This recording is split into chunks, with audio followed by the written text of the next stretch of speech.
नमस्कार दोस्तों, उर्जित अकेडमी में आपका स्वागत है। आज हम बात करने वाले हैं मध्य प्रदेश के खनिजों से संबंधित जो वन लाइनर प्रश्न हैं। दोस्तों, ये मध्य प्रदेश के खनिजों से संबंधित ये 7वां वीडियो है और हम इसमें जो है हम वन लाइनर प्रश्न के तौर पर हम देखेंगे कि मध्य प्रदेश में कहाँ कहाँ खनिज और कौन कौन से खनिज पाए जाते हैं। ठीक है, तो चलिए हम शुरू करते हैं।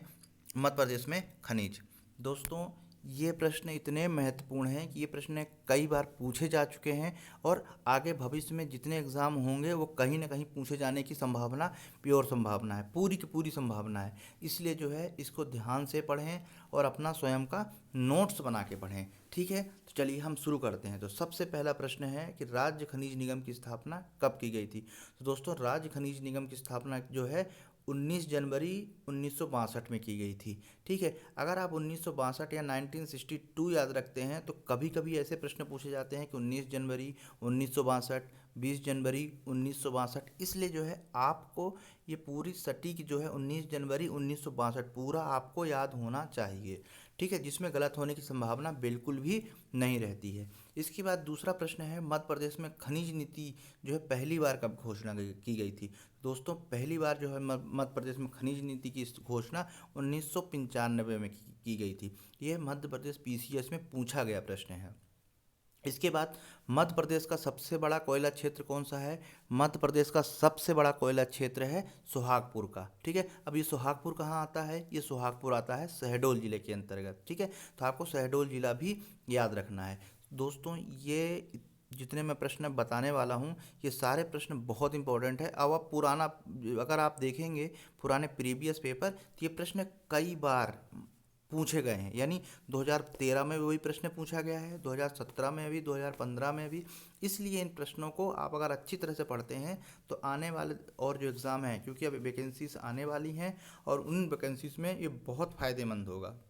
ठीक है, तो इसको ध्यान से पढ़ें। तो चलिए, तो मध्य प्रदेश का जो सबसे बड़ा कोयला क्षेत्र है वो है सुहागपुर, जो कि शहडोल जिले के अंतर्गत आता है। इसके बाद नई खनिज नीति कब घोषणा की गई है, वो है 2010 में। ठीक है, कब की गई, 2010 में। पहली खनिज नीति घोषणा 1995 में की गई थी और ये कब की गई है नवीन, 2010 में। मध्य प्रदेश का हीरा उत्पादन और उत्खनन में कौन सा स्थान है, वो है प्रथम। कौन सा है, प्रथम। यानी हीरा उत्पादन में मध्य प्रदेश का क्या है, एकाधिकार है। ठीक है, चलिए अगला प्रश्न देखते हैं। हाल ही में किस जिले में देश का पहला हीरा संग्रहालय स्थापना की गई थी। दोस्तों, मैंने हाल ही में इसलिए लिखा है क्योंकि ये 2019 की बात है। ठीक है, तो 2019 में हीरा संग्रहालय बनाया गया था खजुराहो, छतरपुर के पास जो है खजुराहो है, वहाँ बनाया गया था। दोस्तों, बहुत इंपॉर्टेंट है, ये प्रश्न पूछा भी गया है और क्योंकि ये अभी अभी की बात है इसलिए इसके पूछे जाने की संभावना, प्रबल संभावना है। इसलिए जो है इसको ध्यान देंगे। इसके बाद जो है मध्य प्रदेश से किस जिले में हीरा उत्पादन किया जाता है, वो है पन्ना जिला। पन्ना जिले में जो है हीरा का उत्पादन किया जाता है। कभी आप देखेंगे तो किसी किसी प्रश्न में पन्ना नगरी भी, हीरा नगरी किसे कहा जाता है, वो है पन्ना को, इसका उपनाम बनाया गया है। क्योंकि क्या होता है कि कोई अगर धातु, खनिज, फल कुछ भी अगर वहाँ बहुतायत में मिलने लगता है तो उसको जो है उसका उपनाम मिल जाता है। जैसे तांबा हो गया तो तांबा नगरी हो गया, कटनी को चूना नगरी बोला जाता है। इसी प्रकार जो है इसको बोला जाता है, किसको, पन्ना को क्या, हीरा नगरी भी जो है बोला जा सकता है। क्यों, क्योंकि यहाँ पे हीरा अत्यधिक मात्रा में पाया जाता है मध्य प्रदेश का। अब अगला प्रश्न देखते हैं। विश्व में कोयले की दूसरी मोटी परत मध्य प्रदेश में किस जिले में पाई जाती है, सिंगरौली में। दोस्तों, 135 मीटर की। ठीक है, विश्व की कोयले की दूसरी सबसे मोटी परत 135 मीटर कहाँ पाई जाती है, सिंगरौली में। इसके बाद है विंध्याचल ताप विद्युत संयंत्र को कोयला की आपूर्ति कहाँ से की जाती है, सिंगरौली कोयला क्षेत्र से। कहाँ से की जाती है, सिंगरौली कोयला क्षेत्र से। दोस्तों, पूछा गया प्रश्न है, बहुत महत्वपूर्ण है। चलिए हम अगला देखते हैं। अगला जो है मध्य प्रदेश, अगला है मध्य प्रदेश का सबसे बड़ा कोयला क्षेत्र कौन सा है। तो मध्य प्रदेश का सबसे बड़ा कोयला क्षेत्र है शहडोल जिले के अंतर्गत सुहागपुर क्षेत्र। ठीक है, आपको शहडोल भी याद रखना है और सुहागपुर भी याद रखना है, क्योंकि कभी कभी शहडोल पूछ लेता है, ऑप्शन में देता है, और कभी कभी सुहागपुर, इसलिए आपको दोनों याद रखने हैं। अब दोस्तों अगला देखते हैं कि मध्य प्रदेश में तांबा कहाँ पाया जाता है। मध्य प्रदेश में तांबा बालाघाट में पाया जाता है। ठीक है, अब देखिए तांबे के ऊपर कितने सारे प्रश्न बन सकते हैं, मैं आपको बताता हूँ कि पहला प्रश्न बनता है तांबा कहाँ पाया जाता है, बालाघाट में पाया जाता है। किस खदान में पाया जाता है, वो मलाच खंड खदान के अंतर्गत पाया जाता है तांबा, ठीक है। ये दूसरा प्रश्न है। और तीसरा प्रश्न ये है कि तांबा किस चट्टानों में पाया जाता है, तो है धारवाड़ की चट्टानों में पाया जाता है, ठीक है। तांबा नगरी किसे कहते हैं, बालाघाट को तांबा नगरी कहते हैं, ठीक है। तो देखिए 3-4 प्रश्न है ये जो है पूछे जा चुके हैं। और दूसरा एक को प्रश्न और है कि तांबा का उत्खनन किस संस्था द्वारा किया जाता है, तो वो है वो कौन सी संस्था है, वो है हिंदुस्तान कॉपर लिमिटेड, ठीक है। ये जो है तांबा का उत्खनन करती है। अब अगला प्रश्न हम देखते हैं। अगला प्रश्न है प्रदेश का मैग्नीज उत्पादन में कौन से स्थान है, तो वो है पहला स्थान है। किस में, मैग्नीज में। इसके बाद प्रदेश के पन्ना जिले में स्थित मझगांव खदान, ठीक है। कौन सी खदान, मझगांव खदान, किस खनिज के लिए प्रसिद्ध है, वो है हीरा के लिए। दोस्तों कभी कभी क्या है कि जिला का नाम ना पूछ के क्या है उस खदान से क्वेश्चन पूछा जाता है, उस खदान के नाम से पूछा जाता है। जैसे कि अभी मैंने आपको बताया मल्हाज खंड किस खदान के लिए प्रसिद्ध है, किस खनिज के लिए प्रसिद्ध है, तांबा के खनिज के लिए। उसी प्रकार अब जो है मझगांव खदान किसके लिए प्रसिद्ध है, हीरा के लिए प्रसिद्ध है। मैग्नीज में जो है मैग्नीज उत्पादन कहाँ पहला स्थान है। अब प्रदेश की भारवेली खदान, ठीक है, किस खनिज के लिए प्रसिद्ध है, मैग्नीज के लिए, ठीक है। यानी वो जो खदान है उस खदान का नाम है, वो खदान के नाम से ही जो है प्रश्न बनते हैं। तो इसलिए जो है इसको अच्छी तरह से याद रखेंगे। एशिया महाद्वीप की सबसे बड़ी मैग्नीज खदान कौन सी है, वह है भारवेली खदान। किस जिले में अवस्थित है, बालाघाट में है, ठीक है। ध्यान रखिएगा बालाघाट जो है मध्य प्रदेश का खनिज की दृष्टि से बहुत संपन्न जिला है, ठीक है। पूर्वी जिला है। मतलब बालाघाट की हम बात करें तो वहाँ सबसे ज़्यादा चावल पाया जाता है। तालाबों से सिंचाई होती है, धारवाड़ की चट्टानें वहाँ हैं, ठीक है। बांस बहुत है, जंगल बहुत है वहाँ पे, ठीक है। और बालाघाट में कौन सी जनजाति पाई जाती है, दोस्तों मैंने जनजाति के बारे में बताया हुआ है, मेरे पास हमारे जो है चैनल में जो है वीडियो हैं, आप जो है देखें और कमेंट्स जरूर करें कि बालाघाट में कौन सी जनजाति पाई जाती है, ठीक है। बहुत महत्वपूर्ण है। इसके बाद प्रदेश से किस जिले में यूरेनियम की प्राप्ति होती है, शहडोल जिले में। कहाँ प्राप्त होती है यूरेनियम की, प्रदेश का शहडोल जिले में। दोस्तों इतना कंपटीशन है, इस कंपटीशन में आगे आपको निकलने के लिए बहुत मेहनत करनी पड़ेगी। और मेहनत किसी भी चीज़ का सक्सेस जो है ना, मेहनत के अलावा किसी कोई सब्स्टिट्यूट है ही नहीं कि आप कोई ऐसी विंडो नहीं है जिससे आप कूद के और सक्सेस पा सकते हैं। केवल एक ही विंडो है, वो है सॉरी विंडो नहीं, वो एक ही दरवाज़ा है जिसे बोलते हैं सक्सेस।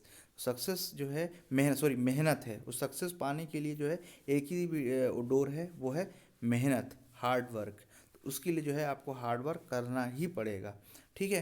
तो ये जो वीडियो है, जो मैं आपको मटेरियल उपलब्ध करा रहा हूँ, उसको बार बार देखें और अपना स्वयं का नोट्स बनाएं, जिससे कि जो है एग्ज़ाम के एंड टाइम पे आप बहुत आसानी से कर पाएँ। दोस्तों ये वीडियो जो है वन लाइनर जब टॉपिक समाप्त होता है तो तब मैं जो है उसको मैं वन लाइनर के रूप में लेके आता हूँ, जिससे कि आपको प्री में जो है पढ़ने में या किसी एग्ज़ाम में आपको समस्या बिल्कुल भी ना आए। दोस्तों मेंस की क्योंकि क्लासेस होती, मैं मेंस के लिए आंसर लिखवाता हूँ, जो प्रीवियस ईयर के जो है एमपीपीएस की पेपर हैं उसको सॉल्व करवाता हूँ। इसी दृष्टि में आखिरी में जो है मैं वो टॉपिक समाप्त होने पर वन लाइनर प्रश्न लेके आता हूँ, जिससे कि जो भी एग्ज़ाम हो, व्यापम के हों, पीसीएस के हो, आप आसानी से जो है क्रैक कर पाएँ। दोस्तों सबसे अच्छा तरीका होता है कि आप डिटेल में पढ़ें। डिटेल में पढ़ने से क्या होता है कि उसमें वो सारी बारीकियाँ मौजूद होती हैं जो कि प्री के लिए बहुत ज़रूरी होती है। चाहे एमपीपीसीएस या कोई एग्ज़ाम हो, उसमें जो है आसानी से तथ्य आपको, फैक्ट आपको आसानी से मिल जाते हैं, ठीक है। चलिए हम देखते हैं। अब इसके पहले हमने तांबा की बात की थी, हमने मैग्नीज की बात की थी, सीमेंट की बात की थी।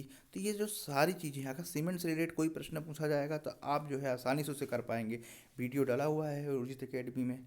इसके बाद अगर आप तांबे के बारे में बात करेंगे, तांबे की पूरा डिस्क्रिप्शन है, पूरा कहाँ कितना मिलता है वो भी डाला हुआ है। अगर आप कोयले की बात करेंगे तो कोयला से रिलेटेड डाला हुआ है। तो इस तरह से जो है अगर डिटेल में किसी भी खनिज के बारे में पढ़ेंगे तो आप उसकी संपूर्ण जानकारी पा पाएंगे, ठीक है। तो चलिए हम आगे बढ़ते हैं। प्रदेश के किस जिले को तांबा नगरी कहा जाता है, बालाघाट को जो है तांबा नगरी कहा जाता है, ठीक है दोस्तों। अगला देखते हैं, मध्य प्रदेश के किस जिले में सीसा पाया जाता है यानी लेड पाया जाता है? दतिया में पाया जाता है। दोस्तों पीसीएस में आया हुआ प्रश्न है। प्रदेश में स्लेट कहाँ पाया जाता है? मंदसौर जिले में पाया जाता है। ठीक है, कहाँ पाया जाता है? मंदसौर में। दोस्तों ये भी पीसीएस में पूछा गया प्रश्न है और एक नहीं दो दो बार पूछा गया प्रश्न है। प्रदेश में टंगस्टन या वोल्फ्राम कहाँ पाया जाता है?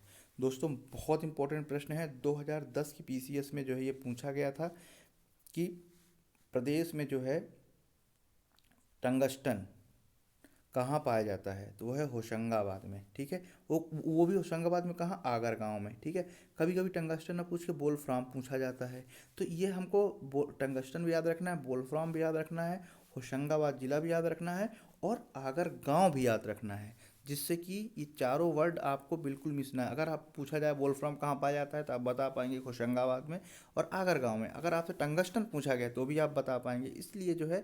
और कभी कभी ऐसा पूछा जाता है कि आगर गांव किस खनिज के लिए प्रसिद्ध है, तो आपको पता होना चाहिए कि वो टंगस्टन के लिए या वोल्फ्राम के लिए प्रसिद्ध है। दोस्तों जो टंगस्टन है उसका उच्च गलनांक के कारण, ठीक है, उच्च गलनांक के कारण जो है इसमें वो बल्ब का फिलामेंट बनाने का यूज़ होता है। ठीक है, उसका गलनांक उच्च होता है। चलिए अगला प्रश्न देखते हैं कि मध्य प्रदेश में सफ़ेद संगमरमर किस जिले में पाई जाती है? जबलपुर में। तीन प्रकार की संगमरमर होती है, एक सफ़ेद, एक लाल और तीसरी रंगीन। जो सफ़ेद है वो जबलपुर में पाई जाती है, जो लाल है वो ग्वालियर में पाई जाती है और जो रंगीन है वो छिंदवाड़ा और सिवनी जिले में पाई जाती है। ठीक है, इसके बाद जो है मध्य प्रदेश में सर्वाधिक बायराइट्स या बेरिक सल्फेट खनिज कहाँ पाया जाता है? वो है टीकमगढ़ में। ठीक है, प्रदेश का रॉक फास्फेट सर्वाधिक उत्पादन किस जिले में होता है? सागर में। दोस्तों एक शब्द होता है उत्पादन और एक होता है भंडार, दोनों में बहुत अंतर है। जैसे एग्जाम्पल के लिए मैं आपको बताता हूँ, जैसे मान लीजिए मध्य प्रदेश में कोयले का भंडार जो है 100% है। ठीक है, भंडार कितना है? 100% है और हम उसका उत्खनन यानी हम उसको निकाल पा रहे हैं 50%। तो अगर हम पूछा जाएगा तो भंडारण कितना है तो 100% हो गया, लेकिन उसका हम उत्खनन कितना कर पा रहे हैं? 50%। ठीक है, तो हम भंडारण में प्रथम है और उत्खनन में हम 50% है। अगर यहीं दूसरे राज्य से हम तुलना करें तो मान लीजिए हम छत्तीसगढ़ की बात कर लेते हैं, तो वहाँ पर जो है 70% कोयला है पर उसका उत्खनन हम कर पा रहे हैं 60%। यानी हमसे तो उत्खनन में तो आगे है लेकिन भंडारण में हमसे पीछे है। तो इसलिए दोनों शब्दों को ध्यान दीजिएगा, क्योंकि कभी कभी भंडारण पूछता है तो हम उत्खनन का जो है आंसर लगा देते हैं, पर इन दोनों में अंतर है। ठीक है, अब हम आगे देखते हैं, यानी सागर में उत्खनन ज़्यादा हो रहा है लेकिन भंडार कहाँ है? रॉक फास्फेट का झाबुआ में है। प्रदेश में टीन का उत्पादन कहाँ होता है? बैतूल में होता है। दोस्तों टीन जो है बेसिकली भारत में सबसे ज़्यादा पाया जाता है बस्तर जिला में। ठीक है, बस्तर जिला में। बस्तर कहाँ है? छत्तीसगढ़ में। और अपने मध्य प्रदेश में बैतूल जिले में। मध्य प्रदेश में ग्रेफाइट किस जिले में पाया जाता है? बैतूल में। दोस्तों पूछा गया प्रश्न है। ठीक है, ग्रेफाइट कहाँ पाया जाता है? बैतूल जिले में। दोस्तों ग्रेफाइट से जो है पेंसिल बनाई जाती है और एक ग्रेफाइट का एक कारखाना है मंडीदीप में है, HEG। ठीक है, पूछा गया प्रश्न है HEG का उद्योग कहाँ है? मंडीदीप में है। सुरमा प्रदेश में कहाँ पाया जाता है? जबलपुर में। कहाँ पाया जाता है? जबलपुर में। अब अगला प्रश्न है कोडमम मध्य प्रदेश में कहाँ पाया जाता है? तो ये सीधी जिले के परकोटा और पीपराव गांव में। ठीक है, पीपराव गांव में। ठीक है, पूछा गया प्रश्न है। प्रदेश में सोने की प्राप्ति कहाँ होती है, यानी मध्य प्रदेश में सोना कहाँ पाया जाता है? मध्य प्रदेश में सोना सीधी जिले के मझौली क्षेत्र में पाया जाता है। कहाँ? मझौली में। बहुत इंपॉर्टेंट है, पूछा गया प्रश्न है। मध्य प्रदेश के किस जिले को ऊर्जा राजधानी कहा जाता है? मध्य प्रदेश के सिंगरौली जिले को ऊर्जा राजधानी कहा जाता है। दोस्तों जब सीधी सिंगरौली अलग नहीं हुआ था तब सीधी को ऊर्जा राजधानी कहा जाता था, अब जो है ऊर्जा राजधानी कहा जाता है किसको? सिंगरौली को। इसके बाद अगला प्रश्न है एस्बेस्टॉस कहाँ पाया जाता है? झाबुआ जिले में। टेल्क प्रदेश में कहाँ पाया जाता है? जबलपुर के भेड़ाघाट में।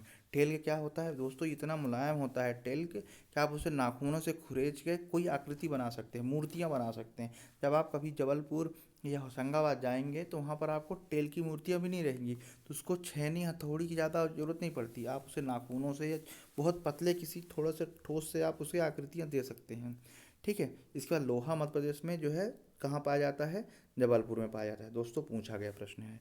उत्तर प्रदेश के रेणुकूट में जो एल्युमिनियम का संयंत्र है, ठीक है, तो उसको बॉक्साइट कहाँ से भेजा जाता है? वो मध्य प्रदेश के अनूपपुर के अमरकंटक से। दोस्तों पीसीएस में पूछा गया प्रश्न है। चूना पत्थर सर्वाधिक कहाँ पाया जाता है? कटनी में। ठीक है, एमपीएसआई में जो है ये पूछा गया प्रश्न है। दोस्तों मैं आपको ये इसलिए बताता चल रहा हूँ जिससे कि आपको ये पता रहे कि ये प्रश्न कितना इम्पोर्टेंट है। ठीक है, और भविष्य में जो है इसके ये पूछा जा सकता है। अगला हम प्रश्न बात करते हैं कोलब्रेड मीथेन। जो कोलब्रेड मीथेन है के भंडार कहाँ अवस्थित हैं? वो है सुहागपुर के कोयला क्षेत्र। ठीक है, सुहागपुर के कोयला क्षेत्र में शहडोल जिले में। ठीक है, ये जो उसका उत्खनन या इसका वो कर रहा है वो रिलायंस इंडस्ट्री कर रही है। ठीक है, तो याद रखिएगा रिलायंस, ये पूछा गया प्रश्न है कि रिलायंस कोलब्रेड का जो उत्खनन कौन सी कंपनी करती है? रिलायंस करती है। ठीक है, अगला प्रश्न की हम बात करते हैं। अगला प्रश्न है छतरपुर जिले के अंगोर क्षेत्र किस खनिज के लिए प्रसिद्ध है? वो है हीरा के लिए। ठीक है, मैं जैसे ही बार बार कह रहा हूँ कि जो खनिज या वो क्षेत्र या वो खदान वो बहुत इंपॉर्टेंट है, एज अ नाम से प्रश्न पूछा जाता है। ठीक है, तो उसको जो है आप ध्यान से देखेंगे। हरदोस जिप्सम किस प्रदेश से किस जिले में पाया जाता है? वो है रीवा जिले में। ठीक है, हरदोस जिप्सम। अभ्रक मध्य प्रदेश में कहाँ पाया जाता है? अभ्रक मध्य प्रदेश में ग्वालियर जिले में पाया जाता है। ठीक है दोस्तों, अभ्रक में भारत का एकाधिकार है। एकाधिकार का मतलब क्या है? एकाधिकार का मतलब ये है कि सबसे ज़्यादा, ठीक है, कहाँ पाया जाता है? भारत में। और ग्वालियर में कहाँ? और सॉरी, मध्य प्रदेश में ग्वालियर में पाया जाता है। मध्य प्रदेश में कोयला किस चट्टानों में पाया जाता है? वो है गोंडवाना क्षेत्र में। गोंडवाना क्षेत्र की चट्टानों में पाया जाता है। ठीक है, प्रदेश का सर्वाधिक कोयला क्षेत्र पाया जाता है विंध्यन क्षेत्र में। दोस्तों कोयला से रिलेटेड, मैग्नीज से रिलेटेड, तांबा से रिलेटेड, सीमेंट से रिलेटेड, इनसे रिलेटेड मैंने वीडियो बना के मतलब अपलोड किए हैं उर्जित एकेडमी में। आप इसको और अगर डिटेल में पढ़ना चाहते हैं तो क्षेत्र वाइज उत्पादन की दृष्टि से कहाँ है वो सारा उसमें मेंशन किया है। तो आप जो है यूट्यूब में जाके मेरे चैनल उर्जित एकेडमी में आप पढ़ सकते हैं। इसके बाद जो अगला प्रश्न है बालाघाट जिले का तांबा किस कंपनी द्वारा उत्खनन किया जाता है? वो है हिंदुस्तान कॉपर लिमिटेड। ठीक है, HCL। इसकी स्थापना 1982 में की गई थी। ये प्रश्न पूछा गया है कि इसकी स्थापना कब की गई थी? 1982 में की गई थी। इसके बाद लाल संगमरमर हम बात कर चुके हैं, ग्वालियर में पाया जाता है। एल्बस्ट्रास प्रदेश में झाबुआ जिले में पाया जाता है। अब कोयले की खान मुख्यतः किस काल की है? गोंडवाना काल की है। मध्य प्रदेश की जो कोयले की खान है गोंडवाना के काल की है। दोस्तों बहुत गोंडवाना क्षेत्र बहुत बड़ा है और बहुत कोयला पाया जाता है, बहुत संपन्न है। चूना नगरी के नाम से प्रसिद्ध कटनी है और प्रदेश के सबसे पहले बॉक्साइट का उत्खनन कहाँ किया गया था? कटनी में किया गया था। ठीक है, तो दोस्तों ये वन लाइनर प्रश्न थे और बहुत महत्वपूर्ण प्रश्न हैं। दोस्तों अभी ये टॉपिक समाप्त नहीं हुआ है, अभी इसमें मेंस के कुछ क्वेश्चंस हैं जो प्रीवियस ईयर में आए हुए हैं जिस पे मैं बहुत जल्द वीडियो बनाऊंगा। साथ ही साथ में एग्रीकल्चर लेके भी चल रहा हूँ। एग्रीकल्चर के बहुत चीज़ें मैं उसमें और वीडियो बनाने की कोशिश कर रहा हूँ। साथ ही साथ दोस्तों मैंने जैसा आप लोगों से वादा किया था कि टेक्नोलॉजी पे जो MPPCS का 3rd पेपर है, आजकल MPPCS का प्री हो चाहे व्यापम का कोई भी एग्ज़ाम हो, आजकल टेक्नोलॉजी से रिलेटेड बहुत प्रश्न पूछे जा रहे हैं। तो मैं ये नई कड़ी स्टार्ट बहुत जल्द करने वाला हूँ और आप लोग पढ़ते रहिए। अगर आपको लगता है कि किसी विषय पे आपको मुझे वीडियो बनाना चाहिए तो आप मुझे कमेंट्स बॉक्स में ज़रूर लिखो। एक मेरे मित्र ने कहा है कि सर आप नदियों के अपवाह जो तंत्र है उस पर वीडियो बनाइए। मैं बहुत जल्द जो है उस वीडियो को अपलोड करूँगा और मैं कोशिश करूँगा कि मैं और अच्छे से अच्छा आप लोगों के लिए मटेरियल उपलब्ध करा पाऊँ। दोस्तों चैनल को लाइक कीजिए, सब्सक्राइब कीजिए और पढ़ते रहिए और अपना स्वयं का नोट्स बनाइए। जैसे कि मैं हर वीडियो में यही कहता हूँ कि अपना स्वयं का नोट्स बनाइए, बहुत इंपॉर्टेंट होता है स्वयं का नोट्स बनाने से, जो कि परीक्षा टाइम पे और आप आसानी से इसको रिवीजन कर सकते हैं। ठीक है, सक्सेस के लिए केवल एक ही मंत्र है दोस्तों, हार्ड वर्क करना ही पड़ेगा। अगर आप सच्चे दिल से तैयारी कर रहे हैं तो करिए, अदरवाइज़ जो है किसी को बताने के लिए या अपने आप को संतुष्ट करने के लिए बिल्कुल मत कीजिए। ठीक है, इसलिए जो है केवल हार्ड वर्क कीजिए और सारी छोड़ दीजिए सारी चीज़ें, बस एक आपको जॉब मिल जाए, बस यही मेरा मकसद है और मैं उम्मीद करता हूँ कि मैं इसमें सफल हो पाऊँगा। पढ़ते रहिए। नमस्कार।